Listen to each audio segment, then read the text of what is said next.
that aircraft parked out there at spot 45 and 47. You just couldn't see it. Looks real good.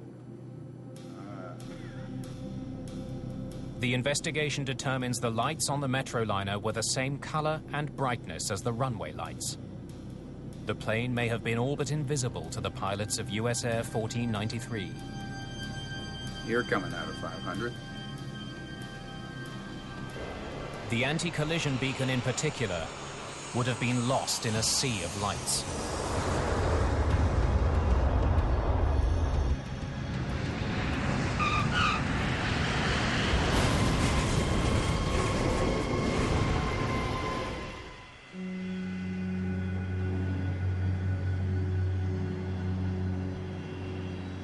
When the National Transportation Safety Board releases its report, controller error is determined to be a cause of the runway collision.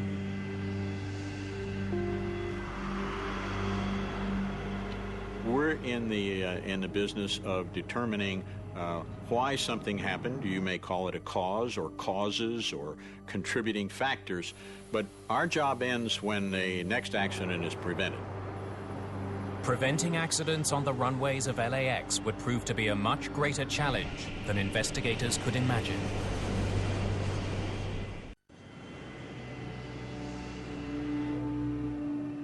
The collision between US Air Flight 1493 and a SkyWest Metroliner alarms the public. The accident seems to prove that controllers cannot safely handle the increasing traffic at Los Angeles International Airport. The NTSB investigation points to Robin Washer's failure to maintain awareness of the flights under her control as one cause of the accident. But the report also points to a failing system in the air traffic control facilities at LAX. In the months and years following the accident, improvements are made to air traffic facilities in an attempt to make the airport a safer place. The failing ground radar system is finally replaced with a newer model. Today at Los Angeles Tower, we have the newest system out there. Each arrival or departure they're taxiing on the taxiways or on the runways have a call sign and type aircraft associated with it, so you have positive identification of all aircraft at all times. New policies governing the way flight progress strips are handled in the tower are put in place. Ground controllers now organize the strips before they make their way to the local controller. The extra set of eyes reduces the local controller's workload. 5 years after the crash, a new air traffic control tower is built at LAX. The tower is 16 stories higher, 3 times larger, and offers controllers clear, unobstructed sightlines. New regulations concerning aircraft lighting are also put in place. It becomes mandatory for pilots to turn on all their lights before they move out onto a runway.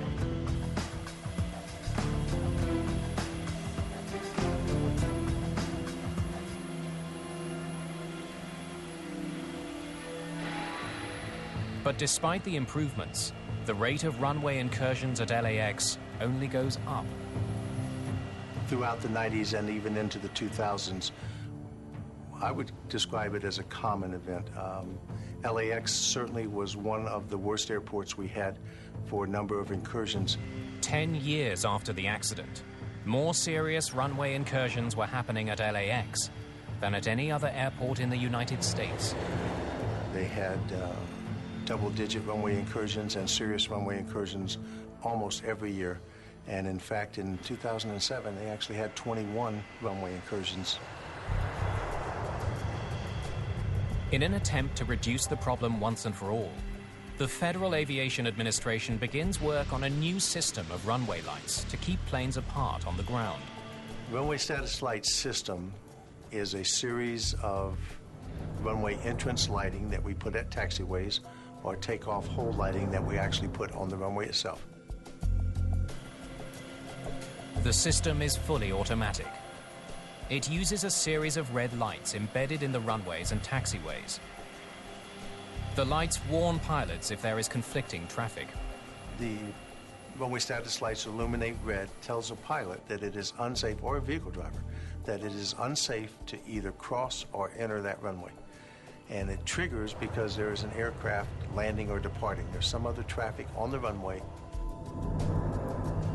The runway status light seems to be one of the most effective systems we have for preventing runway incursions, and certainly the serious runway incursions. In April 2009, the technology was installed at Los Angeles International Airport. Prototypes of the system have also been installed at Dallas-Fort Worth and San Diego. By 2011, runway status lights will be a key feature at dozens of airports across the United States. The equipment we're using at Los Angeles Tower today is much better than the equipment that we used back in 1991.